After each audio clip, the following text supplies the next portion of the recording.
The father of murdered Alesha MacPhail screamed F***ing scumbag at her 16-year-old killer, as he was found guilty of raping and strangling her today.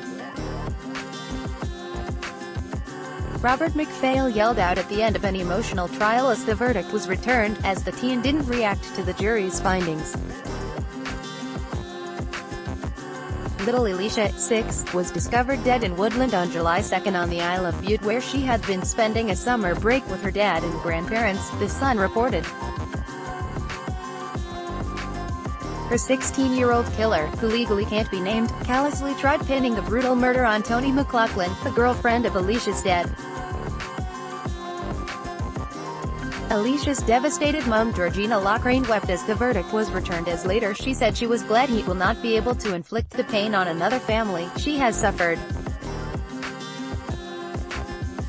A joint statement from the MacPhail family said they hope the teen is caged. For a long time, Judge Lord Matthews, who presided over the case, told the 16-year-old rapist the case was one of the wickedest and most evil crimes in the history of this court. He went on to describe his acts as despicable and evil, and as he slammed the ridiculous suggestion Toni was guilty. The teen fed jurors a pack of lies during his trial, including that Toni had framed him by planting his DNA on the youngster using a condom discarded after they apparently had sex. But the panel saw through him, and the teenager was today convicted after just 4 hours at Glasgow's High Court of abducting, raping and murdering Alesha on July 2 last year, leaving her with catastrophic sexual injuries.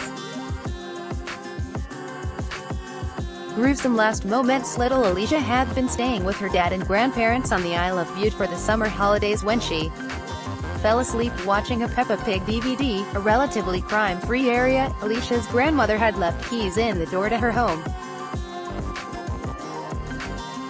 Alesha had been tucked in by Dad Robert, who told her he'd see her in the morning, as he left her room. But tragically, he never saw his daughter alive again after the teen stole her life. In the early hours of the morning, the killer, drunk from a house party, took a knife from his mom's kitchen and entered the home, where he swiped Alesha from her bed. Shadowy figure was later captured on CCTV carrying a mystery object, believed to be Alesha, across the shoreline at Rothesay on the night she vanished. Once at the site of a former hotel, the twisted killer removed the girl's clothes and shook her violently, as he covered her nose, mouth and neck with his hands. Alesha, who was just 3 feet 9 inches tall, suffered 117 injuries and died from forceful pressure to her neck and face. Horrifically, she suffered catastrophic sexual injuries both before and after her death. After the teenager brutalized her, 1,000,000:1 DNA samples matching the boy were found on 14 different parts of Alesha's body, including intimate areas in her neck, face and ankles. DNA was also discovered on Alesha's shorts, pants and vest, with forensic scientist Stuart Bailey saying traces of semen attributable to the accused were present. A fiber from boxing shorts later found on Rothesay Beach was also discovered on Alesha's pants, as well as fibers from jogging bottoms also ditched by the killer. Alesha's mutilated and naked body was found in woods on the Isle of Bute hours later, after her devastated family woke up to find she was missing. Killer's chilling messages. The day after the grisly discovery was made, the killer's iPhone was used to Google, "How do police find DNA?" In a chilling Snapchat video sent to pals on the same day, the teen recorded himself in the mirror saying, "Found the guy who's done it." He also sent an eerie Facebook messages over a year before the horror, telling friends, "Might kill one day for the lifetime experience." The brazen murderer then concocted his evil plan to lodge a special defense blaming Toni for Alesha's gruesome death. Twisted attempt to shift blame during evidence. He told jurors he had a friends with benefits relationship with Toni, causing Alesha's dad Robert to storm out of the courtroom. Teen said he was having sex with Toni once or twice a week near the end of 2017 and claimed on the night Alesha vanished, they romped in a garage. He said, "Tony and me began seeing each other, not in a going out sort of way but more friends with benefits. One day I went to buy weed and I offered if she wanted to smoke with me, because we were both drunk. It was a fairly frequent thing. Once or twice a week, she complained about her relationship to me. Rab was abusing her verbally and physically. On the night Alesha is said to have been abducted from her bed, the teen told jurors he had sex with Tony and the used condom was chucked on the floor.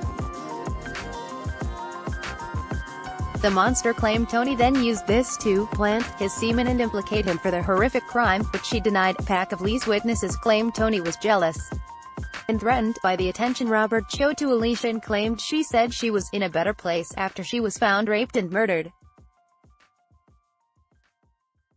They also told the jury they heard domestic abuse between Tony and Robert around a year before Alesha was killed.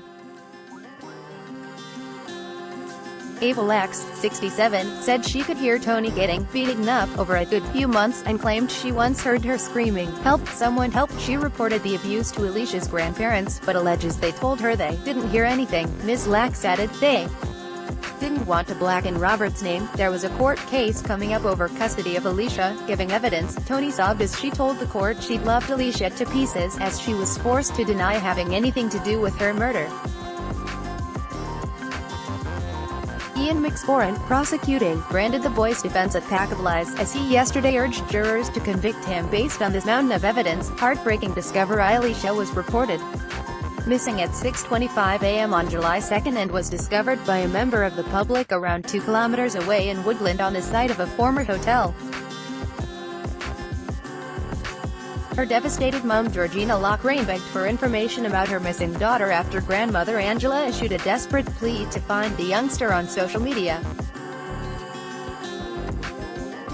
Alongside an adorable photo of the girl, Angela wrote, "Alesha has gone missing from her house, please help look for her." Georgina then commented on the post, saying, "Someone tell me what's happened, that's my daughter." She then made the heartbreaking discovery Alesha had been found dead after other users posted links to news reports of the tragedy. Tributes flooded in for the youngster as stunned locals on the island, which has a tiny community of around 7,500 people, created a makeshift shrine outside the home she was snatched from. Hundreds of mourners also attended Alesha's funeral as she was laid to rest in a pink coffin decorated with bows and unicorns. Senseless and barbaric. Detective Superintendent Stuart Houston, senior investigating officer, branded Alesha's murder senseless and barbaric murder outside court. He added, "Investigating any murder is challenging for all the police officers and staff involved. To be faced with the death of a little girl in such a cold and cruel way was extremely difficult for everyone. Crimes such as this are extremely rare, and I am glad that we have been able to get justice for Alesha and her family." This story was originally published in The Sun and is reprinted with permission.